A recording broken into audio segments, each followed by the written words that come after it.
Praise the lord. Good morning. ప్రభువైన యేసుక్రీస్తు శుభనామంలో మీ అందరికీ వందనములు. చిన్న ప్రార్థనతో ఈరోజు దేవుని వాగ్దానాన్ని స్వతంత్రించుకుందామా? ప్రియమైన యేసయ్య, నీ ఘనమైన శ్రేష్టమైన నామాన్ని బట్టి వందనాలు తండ్రి. మరొక దినాన్ని మాకు ఇచ్చారు ప్రభువా, అందుని బట్టి వందనాలు ప్రభువా. అనుదినములు బలపరుచిన దేవా, ఈరోజు కూడా మా ఆత్మీయ జీవితాలకి ఏమైతే అవసరమైనాయో తండ్రి, ఆ మాటలు ఇచ్చి మా అందరితో మాట్లాడమని యేసు నామములో ప్రార్థిస్తున్నాము తండ్రి. ఆమేన్. ఈరోజు దేవుని వాగ్దానము ఎఫెసీయులకు రాసిన పత్రిక 5వ అధ్యాయం 10వ వచనం. ప్రభువుకేది ప్రీతికరమైనదో దాన్ని పరీక్షించుచు వెలుగు సంబంధుల వలె నడుచుకొనుడి. Ephesians chapter 5 verse 10.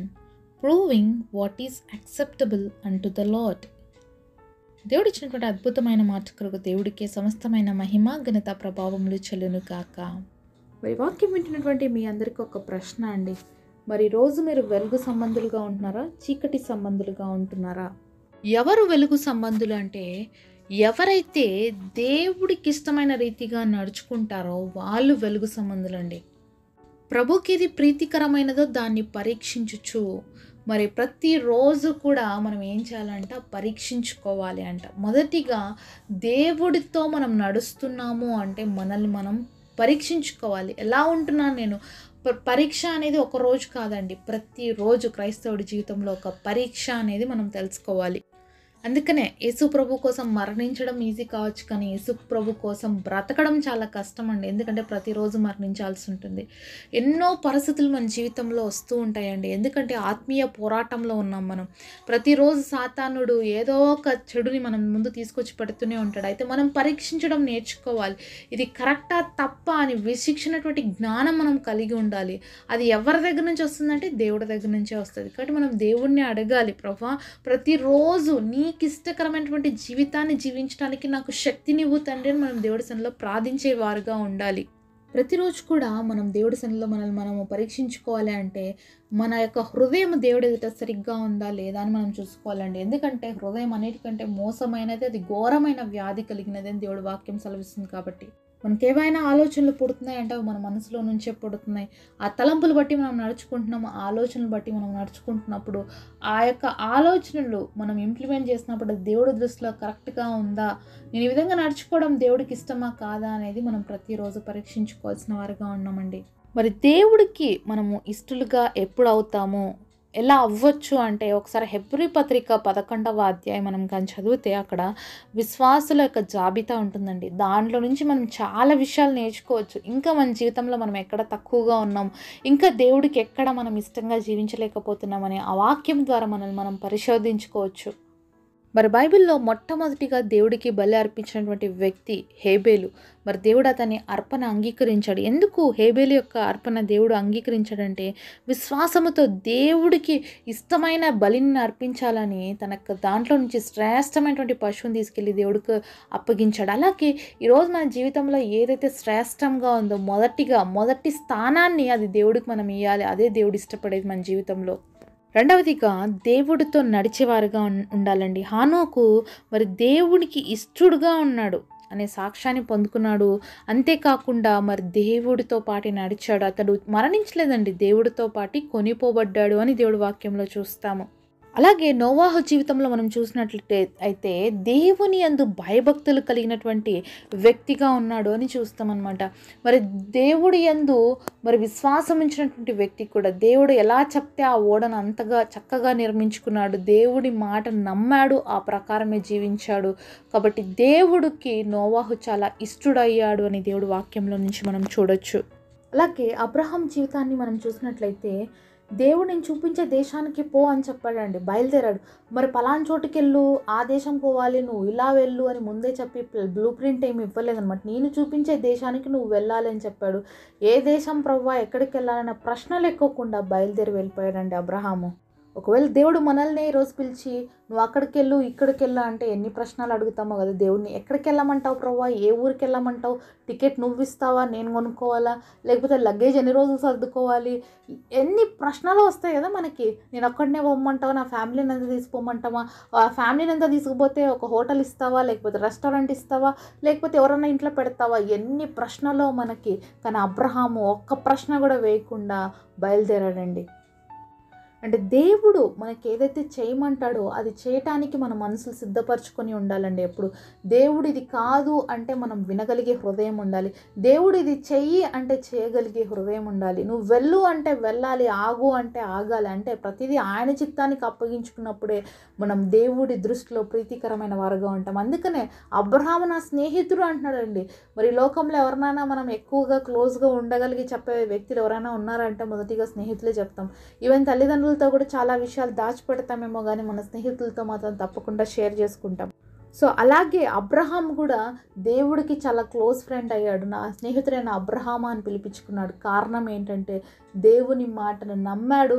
చూడకనే మరి ఎరగకనే కూడా బయలుదేరాడు. దేవుడు చేయమన్న ప్రతి ఒక్కటి చేశాడు. అలాగే అద్భుతమైనటువంటివన్నీ కూడా తన జీవితంలో రిసీవ్ చేసుకున్నాడు.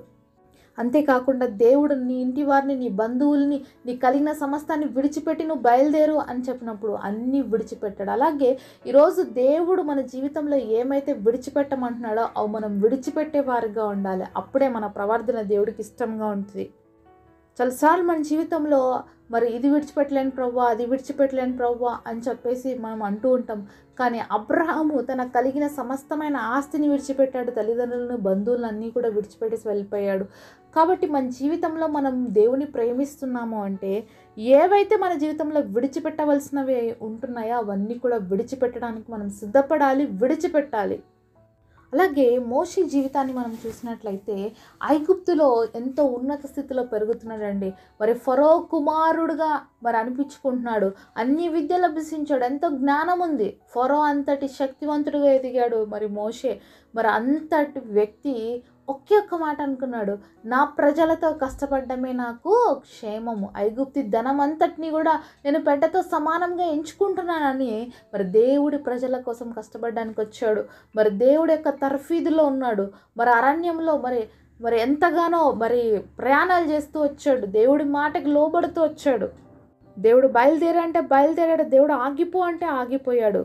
ఇశ్రాయేలు ప్రజలు ఎన్నిసార్లు సొనిగినా గొనిగినా మౌనం వహిస్తూ దేవుడి సన్నిధిలో ప్రార్థన చేస్తూ దేవుడి యొక్క సాన్నిధ్యం కోసం ప్రతి నిమిషము ప్రార్థనాపూర్వకంగా ముందుకు సాగాడు. కాబట్టి ఎంతో లక్షల జనాంగాన్ని ఐగుప్తుల నుంచి బయట తీసుకురావడానికి దేవుడు కృపనిచ్చాడు. అంతేకాకుండా కానాను ప్రాంతం వరకు నడిపించడానికి దేవుడు శక్తినిచ్చాడు. అనేకమైన అద్భుతాలు చేస్తూ వచ్చాడు. అందుకనే మరి నా సేవకుడైనటువంటి మోషే నా ఇల్లంతటిలో నమ్మకస్తుడైనటువంటి వాడు, సాత్వికుడని దేవుడే బిరుదిచ్చాడండి.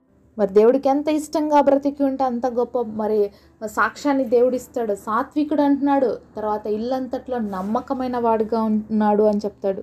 మరి ఇలా చెప్పుకుంటూ పోతే మరి చాలామంది ఉన్నారండి. అలాగే దావీద్ని కూడా దేవుడు ఎంతగానో ఆశీర్వదించాడు.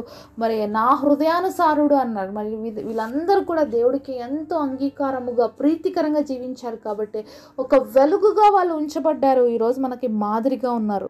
మరి గుణగణాలని మనలో కలిగి ఉన్నామా? ఇతరులకి మాదిరికరంగా జీవిస్తున్నామా? ఇతరులకు మనం వెలుగుగా ఉంటున్నామా? మన జీవితాల ద్వారా దేవుని యొక్క వెలుగుమైనటువంటి మార్గంలో ఇతరులు నడిపించడానికి మనం ఏమన్నా పనికి వస్తున్నామా? లేకపోతే లోకానుసారమైన జీవితాన్ని జీవిస్తూ చీకటి జీవితాలతో బ్రతుకుతూ దేవుడికి వేరైపోయిన స్థితిలో సాతానుకు దగ్గరైనటువంటి పరిస్థితుల్లో మనం ఉన్నామా అనేది ఈరోజు మనం పరీక్షించుకోవాలి. ఈరోజు ఇంతమంది భక్తుల జీవితాన్ని దేవుడు మనం ముందర పెట్టాడు. మనం ఏ విధంగా ఉన్నామో మరి వాళ్ళలాగా బ్రతకడానికి ఇష్టపడుతున్నామా? లేకపోతే సాతాను సంబంధులుగా మనం జీవిస్తున్నామా? మరి ఇస్కరియోతు యూదా కూడా దేవుడితోనే ఉండి నమ్మక ద్రోహం చేసి దేవుడిని విడిచిపెట్టి వెళ్ళిపోయాడండి. ఈరోజు ఎంతమంది మనం కూడా దేవుడి దగ్గరే ఉంటున్నామని చెప్తూ క్రైస్తవులమని చెప్పుకుంటూ కూడా మన జీవితాలు ఏమాత్రము వెలుగుగా లేకుండా చీకటిగా బ్రతుకుతున్న స్థితిలో ఉన్నట్లయితే ఈరోజు దేవుడు మనతోనే మాట్లాడుతున్నాడు. సరి చేసుకుందాం. ఇంకా ఎక్కడ మార్చుకోవాలో, మన పరిస్థితులు ఎక్కడ బాగుపరుచుకోవాలో దేవుడే మాత్రమే బాగు చేయగలడు. కాబట్టి దేవుడి సన్నిధిలోకి వచ్చి ప్రార్థన చేద్దాం, పరీక్షించుకుందాం, సరి చేసుకుందాం. కాబట్టి ఈ రోజు నుంచి మనం కూడా దేవుడి మాటల చేత మనల్ని మనం పరీక్షించుకుందాం, మనల్ని మనం సరి చేసుకుందాం. వెలుగు సంబంధుల వలె ఉండి లోకానికి వెలుగునిస్తూ అనేకుల్ని క్రీస్తు వైపుకి నడిపించే విధంగా దేవుడు మనందరినీ చేయనుగాక. పరిశుద్ధుడైన తండ్రి, ఈరోజు అనేకమైన భక్తుల జీవితాలు మా ముందుకు తీసుకొస్తూ వచ్చావు అయా. వారి వలె మేము కూడా నీకు ప్రీతికరమైనటువంటి జీవితాన్ని మమ్మల్ని మేము పరీక్షించుకొని యథార్థవంతులుగా, అలాగే లోకానికి వెలుగు చూపించేటువంటి మార్గదర్శకులుగా మమ్మల్ని కూడా వెలుగు సంబంధులుగా మార్చి క్రీస్తు కోసం ప్రకాశించే జ్యోతుల్లాగా ఉండే కృపను మా అందరికి ఇవ్వమని, గొప్ప వాగ్దానం మా అందరి జీవితాలు నెరవేర్చమని యేసు నామములో ప్రార్థిస్తున్నాము తండ్రి. ఆమేన్.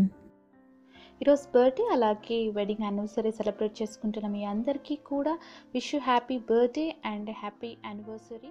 God bless you.